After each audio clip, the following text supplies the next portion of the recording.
Hi అండి, ఎలా ఉన్నారు? నేను బాగున్నా, మీరు బాగున్నారు మనస్ఫూర్తిగా కోరుకుంటున్నానండి. ఈరోజైతే నేను పచ్చి కందిపప్పును ఒలిచేసి దానితోటి కూర చేయాలనుకుంటున్నానండి. మీరు చికెన్ కంటే అద్భుతంగా ఉంటుందండి, మీరు ట్రై చేయండి.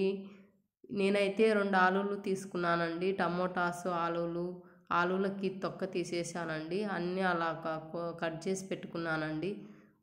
ఆయిల్ వేడెక్కిన తర్వాత పోపు గింజలు వేసానండి. అందులోనికి అన్నీ వేసిన తర్వాత బాగా మగ్గిన తర్వాత టమోటాలు వేసానండి. టమోటాస్ వేసి తగినంత ఉప్పు, తగినంత పసుపు వేసి బాగా మగ్గిన తర్వాత కట్ చేసుకున్న ఆలులు వేసానండి. వేసిన తర్వాత కొంచెం మగ్గిన తర్వాత మనం ఒలుచుకున్న పప్పును వేసానండి.